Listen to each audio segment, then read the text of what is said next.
સુરત મહાનગરપાલિકા સંચાલિત સ્મીમેર હોસ્પિટલમાં શ્વાન આંટા ફેરા મારતા હોવાનો વિડીયો વાયરલ થતાં સ્મીમેર હોસ્પિટલના સિક્યુરિટી સ્ટાફ સાથે તંત્ર સામે પણ અનેકો સવાલો ઊભા થઈ રહ્યા છે કે શું છે તમારી સિક્યુરિટી।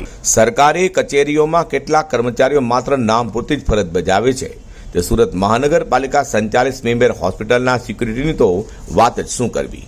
સુરત મહાનગરપાલિકા સંચાલિત સ્મીમેર હોસ્પિટલના સિક્યુરિટી સ્ટાફ વારંવાર કોઈને કોઈ કારણે વિવાદમાં આવે છે। આ વખતે ફરી એક નવો વિવાદ સામે આવ્યો છે, જેમાં સ્મીમેર હોસ્પિટલમાં શ્વાન આંટા ફેરા મારતા હોય તેવો વિડીયો વાયરલ થયો છે।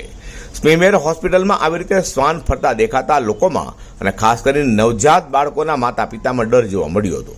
બાળકોના આઈસીયુના ગેટ પાસે અને ગાયનેક વોર્ડના દરવાજા પાસે રખડતા શ્વાનને લઈને લોકોએ ડર વ્યક્ત કરી દીધું હતું। કહ્યું હતું કે નાના બાળકોની આસપાસ કૂતરાઓ ફરી રહ્યા છે, જો કોઈ બાળકને કરડે અથવા નવજાતને શ્વાન લઈ જાય તો તેનો જવાબદાર કોણ, તેવા સવાલ અહીં ઊભા થઈ રહ્યા છે। હાલ તો વિડીયો વાયરલ થતાં બેદરકારી દાખવનારા સિક્યુરિટી સામે પગલાં લેવાશે કે કેમ તે જોવું રહ્યું। અધર કુર્સી સાથે હર્ષદ સેઠા।